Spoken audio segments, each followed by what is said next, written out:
Alright, Squidlings, time for more Blorpomon. I mentioned Stable Diffusion last time, and now let's try it. I have a lot of pictures of Pokemon. I want to see if I can make more of these Pokemon. It's kind of ridiculously difficult because Pokemon are all over the place. They're not numbers or faces that have consistent patterns to them. And we're going to use this Stable Diffusion to make Blorpomon. I think you can tell I'm improvising this. Can you hear clicks? I'll bet you can hear clicks.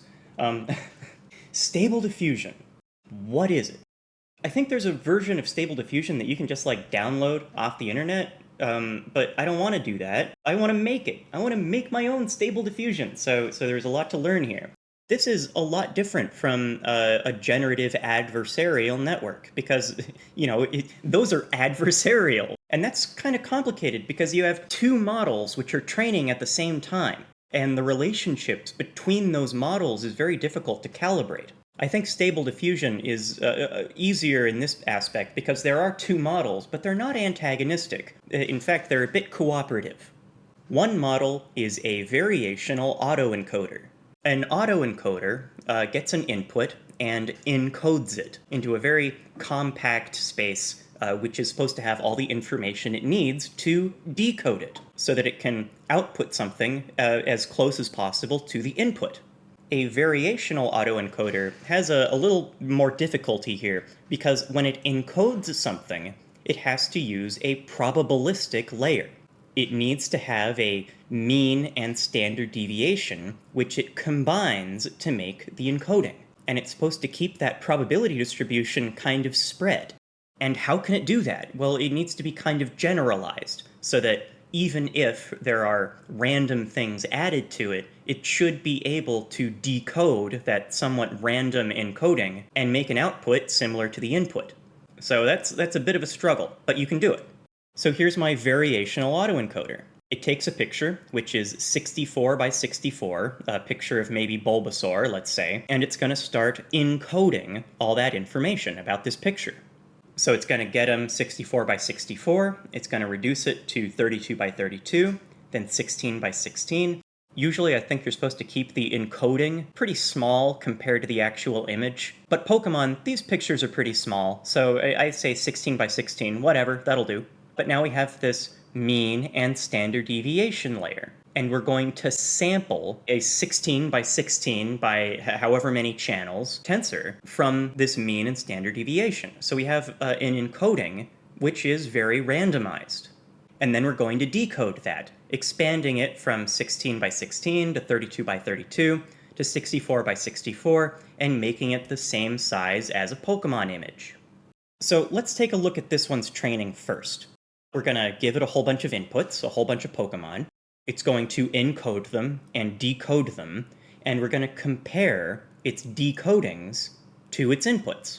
And at first, it's not going to work very well, but over time, it gets better and better and better at figuring out how to encode Pokemon so that it can recreate those very same Pokemon. That works pretty well. After training, these Pokemon and these recreations of the Pokemon, the encoded and decoded Pokemon, they look pretty darn good. They look pretty accurate. And over here is a denoiser, also called a U-net, kind of because the architecture looks a bit like a U, because it has skip steps. It takes information from the beginning of the model and just moves it all the way to the end of the model, which means it can sort of simply use this information from the beginning and then over time learn what it can possibly do with these steps in between. And this denoiser, this U-net, we're going to give it encodings from the variational autoencoder. We're going to be messing up those encodings. We're going to be adding noise to those encodings. And the goal of the denoiser is to output what it thinks the noise was. What is the dirt on this thing? Tell me what the dirt is. And given its answer, you can subtract the estimated noise from the noisy encoding, which means you're supposed to get the same encoding back. So this U-net sort of learns to understand how the variational autoencoder is encoding information, so that when it gets an encoding that has some noise on it, it can say, this noise shouldn't be there. The noise is here. This is the dirt. Wipe this off. Here's where the dirt is. So this UNet is going to get two inputs. It's going to get something which was encoded by the variational autoencoder with noise on it, and it's also going to get some information about the standard deviation of the noise that we added to it. It helps if we tell it, this is how much noise we added. So here in the model itself, we're going to have a whole lot of layers where we take whatever we've got at the time, pass it through the layer, and then pass that through the next layer, and pass that through the next layer, and pass that through the next layer. But actually, you can see we have skip steps. We have this pert x, which is just the latent space and the standard deviations, and we're going to feed it through layer A to make a tensor, which I just call A, and we're going to feed A through layer B to make a tensor, which I just call B, and then we're going to pass through layer C, not only B, but we're going to add A and X. And you can see this out layer is getting information all the way back from the beginning. So maybe in the beginning of training, it's not really sure what to do with all of these layers in between, but it can still just pass X all the way to the very end. And as it learns what it's supposed to be doing, it can say, along the way, I want this information, and along the way, I want this information. So by having a skipped step, it makes it a little easier for it to learn what to do with all of the architecture that we're giving it. And so in order to train this UNet, this denoiser, we're going to give the variational autoencoder a whole bunch of Pokemon, and it's going to encode them, and then we're going to splatter it with noise. We're going to smear dirt all over it. And we're going to give that dirty encoding and the standard deviations we were using at the time to the denoiser. And the denoiser is going to make some output, and we're going to compare that predicted noise to the actual noise. So eventually, this denoiser had better be able to understand this is what the encoding looks like, and this is what the noise looks like. And we can see in this plot here, let's just look at this Bulbasaur. So this is just the regular Bulbasaur as an input to the variational autoencoder, and then output by the variational autoencoder. It looks pretty accurate. But now, as we go from left to right, let's add more noise to the encoding. So it's going to encode the Bulbasaur, we're going to add some noise to the encoding, and now this is what we get as a decoding. And we can see there's more and more noise, because the variational autoencoder, we're just giving it dirty encodings. Until way over here on the very right, it's just noise. There's so much noise on top of this encoding that the variational neural network, when it decodes it, it gets just kind of this mess. But now, on the bottom layer here, let's see what happens when we feed that dirty encoding through the denoiser first. So here you can see the encoding didn't really have any noise added to it. So when the denoiser denoises it, you just get the Bulbasaur back. But as we scroll from left to right, we're seeing that even when we add more noise to the encoding, the denoiser is able to say, I think this is noise. And by using its repaired encoding, its cleaned up encoding, the variational autoencoder's decoding is a lot more like that original Bulbasaur. Over here, on the far right, that doesn't look like a Bulbasaur at all, but look at how much noise we added. The denoiser got an encoding with so much noise on it, and it was still able to say, I think in this encoding, there is a Pokemon-shaped blob over here. And then, you can give the UNet random noise, and you can say, I promise you, the variational autoencoder made this, and then we added some noise to it. Figure out what the noise is. I swear, the UNet, it must be like, are you sure this is an encoding? And we can totally just say, yeah, we promise, that's an encoding. Denoise it, do your job, denoise it. And so we're going to wipe off what it claims is the noise from the thing we gave it, which is just noise. And then we add a little bit more dirt, and we say, here, the variational autoencoder made this. And so it'll give us another thing where it says, I think this is the dirt. And we can just do that a bunch of times. And in doing so, we can make something which is a bit like an encoding. And then we can come to the variational autoencoder and say, we swear you made this encoding. Decode it. And the variational autoencoder will say, sure, based on this encoding that I definitely made, I'm pretty sure the input must look something like this. And so it'll make something. So we can just have random noise, we can remove what seems to be noise, and we can use that to make Pokemon which never were real. So take a look at some of these. Some of these are not very good, but I like a lot of these. Some of these are Pokemon. I've shown a couple of these to people around my lab and asked what they saw. And a lot of people looked at these and said, yeah, I can see a Pokemon in here. Look, here's the head, and here's the tail, and here's one leg, and here's the other leg. And so it works. Like, it's not that consistent, but I swear, I think these are the best Blorpomon I've made. I also noticed that when I asked them to describe what Pokemon they were seeing, they would come up with different explanations. One of them would say, oh, it's pointing forward, and here's its tail. And some of them would say, no, I see it as pointing to the left, and I think this is its nose. And so you can see, these are like Rorschach tests. Like, they're blobs where you can see things in them, but really what you see, oh, maybe it's a reflection of yourself. In the future, I think it might be nice to try adding the free energy principle to this. I'm not entirely sure where I would do that or how I would do that, but I bet I can do it. I bet I can do it. But for now, I want to take some of these Blorpomon and draw them myself to show what kind of Pokemon I'm seeing in these Blorpomon. And I'll show you some sketches I got from some of my friends in the lab. All right, let's draw. Let's do some drawing. So I have 4 Pokemon here, or Blorpomon here, that I showed around, and some people said that they saw Pokemon in these, and so I picked these ones specifically because I saw Pokemon in them. So let's start with this guy. I see kind of like a dinosaur pointing to the left, like it's just his head, and he's pointing in one direction. Is that to the left on screen? Yeah, that's left on screen.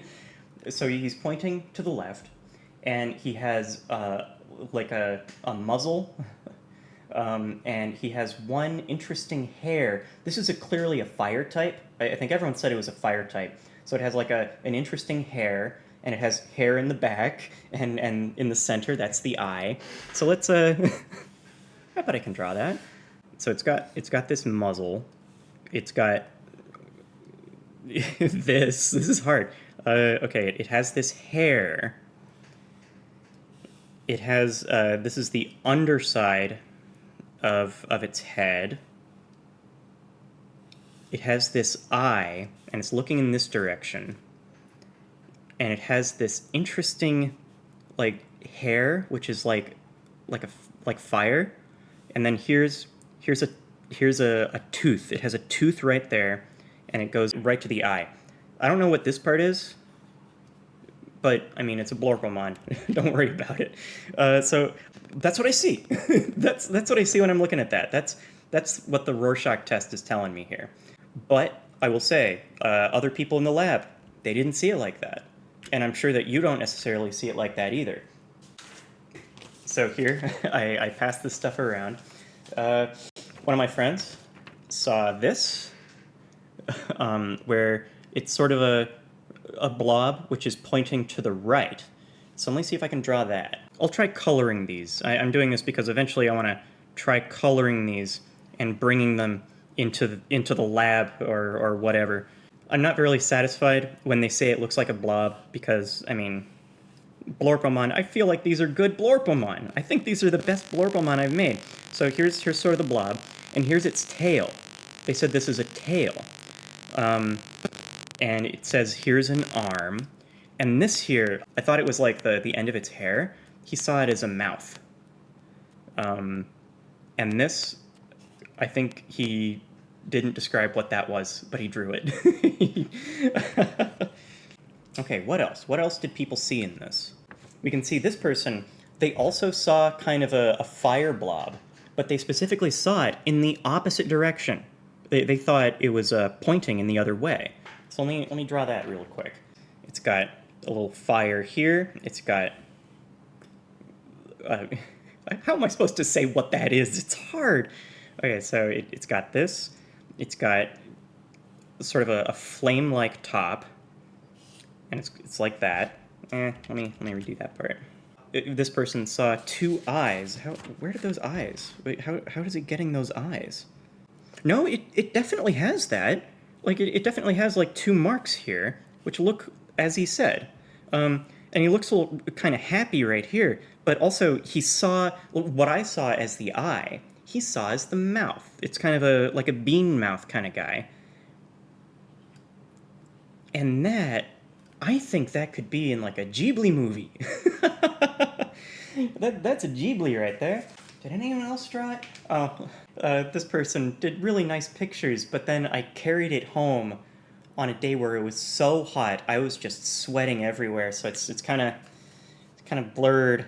It's blurred, but these are Blorpomon, so, I mean, they're blurry.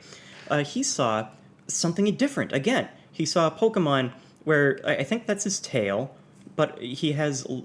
He's sort of looking back. He's looking back at you. Let me see if I can draw that guy. I realize I took up most of the space on this one, on my Pokemon, on my Blorpomon. I'll try not to do that on other Blorpomon. Okay, so let's see. This is his head. Like, here are his ears. Then he has this body. He has a body. Ooh.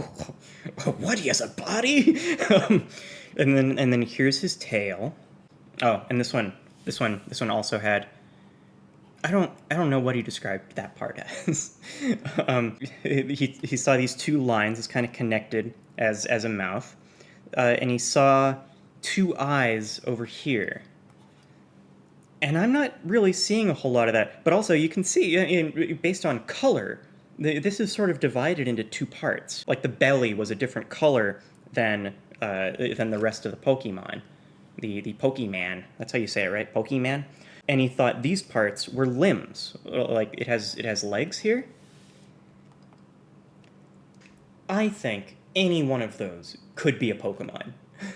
Like, it takes some interpreting. But I made Blorpomon, and these Blorpomon, they're not bad Blorpomon.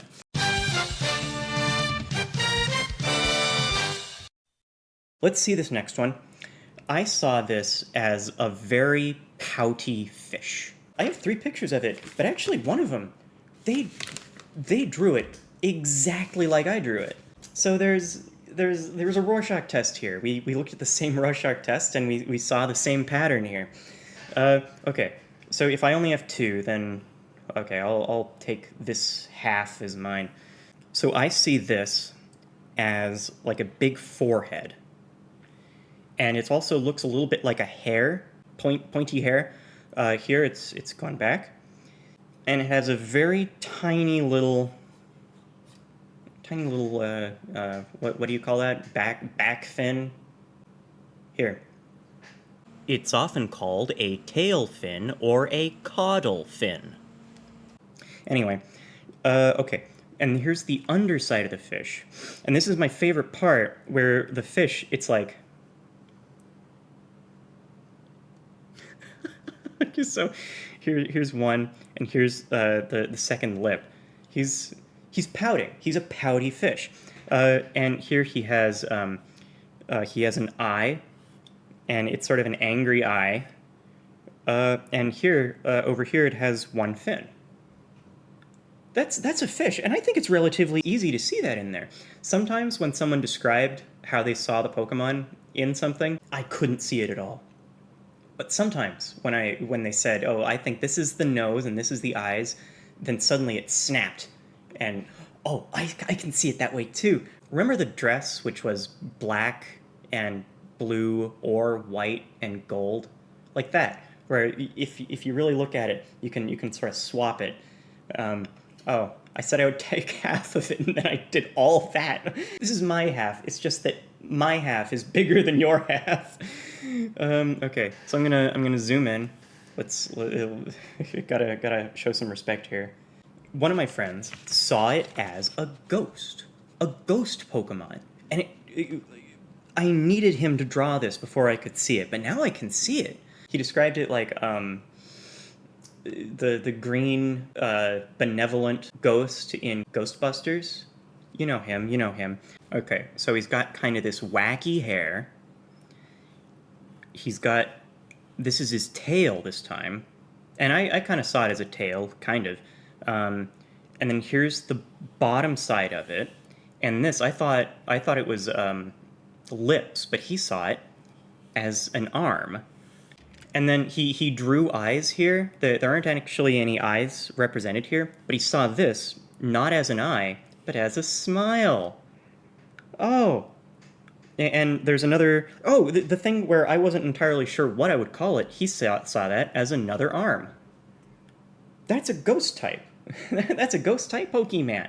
I don't really think it looks like a Pokemon, but this one, I think that could be a Pokemon. That could be a Pokemon.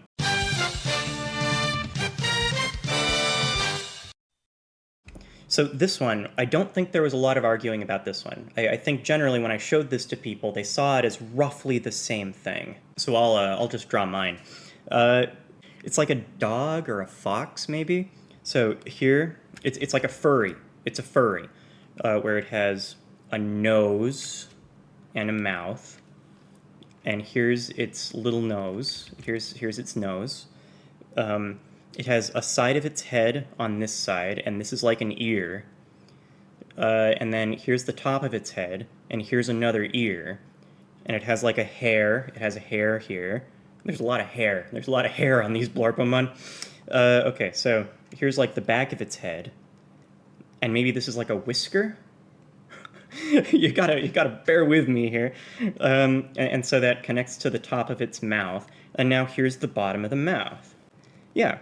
And then it has a big eye right here. And it has another eye on the other side. I mean, come on. That's furry bait Pokemon.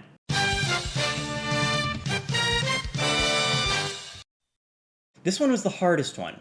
This one was the most ridiculous one. Everyone saw something completely different in this one. I'll try staying in my quadrant here. So I saw this as the head of a hippopotamus. So here's the top of its head and has an ear, and more head, and here's the ear.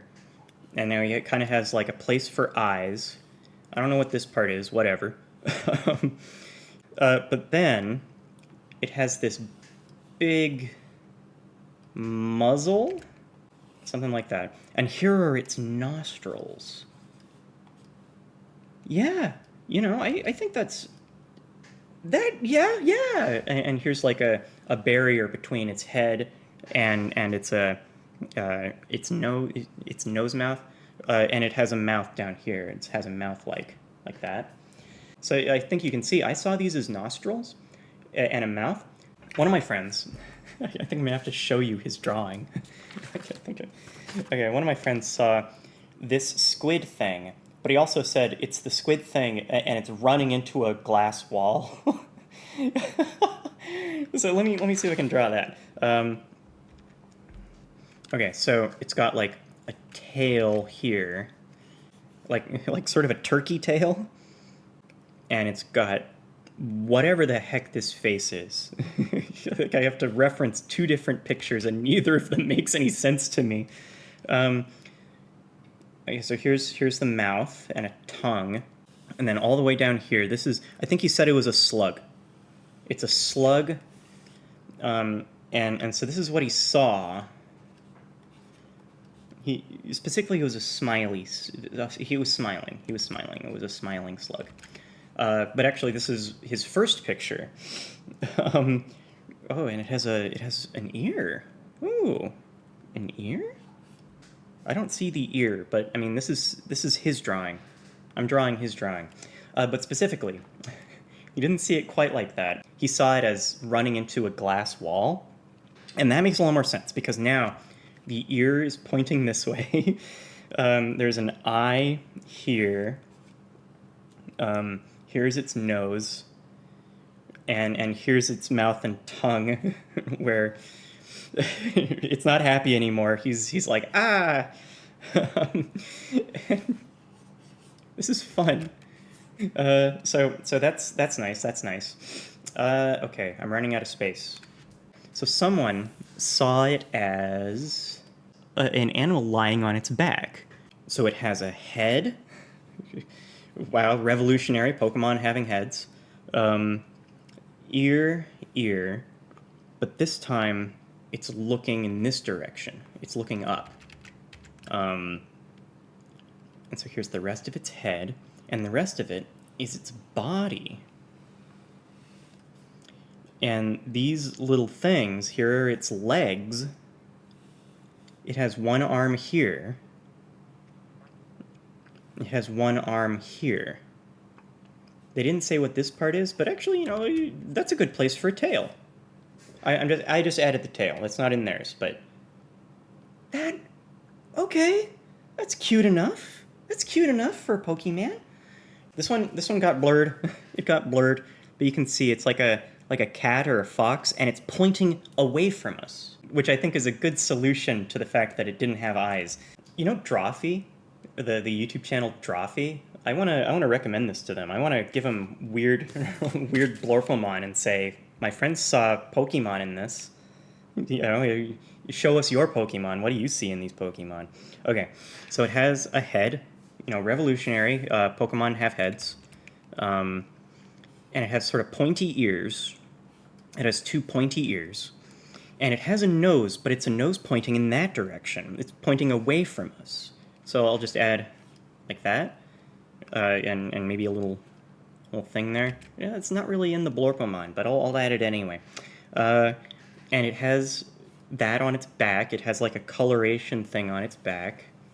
And they had a good explanation for that. The little pointy bit at the end, that's a leg. And then the rest of this is body, but it has an arm here and here. And I'm not sure where they're getting that arm. But look at that. Like, I think my hippopotamus, although actually now that I'm looking at it, it looks kind of like a snail, where this is the snail part and this is the shell. That could be a Pokemon. This one, I think it's a little too general to be a Pokemon. The fox could be a nice furry bait Pokemon. This one, I hope this is never a Pokemon. I hope this is never a Pokemon. But there we go. Let me see if I can put up color versions of these guys on screen.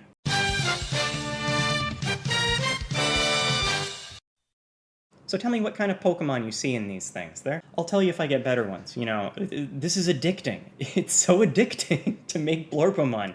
But, alright. I will see you next time, Squidlings. Bye-bye.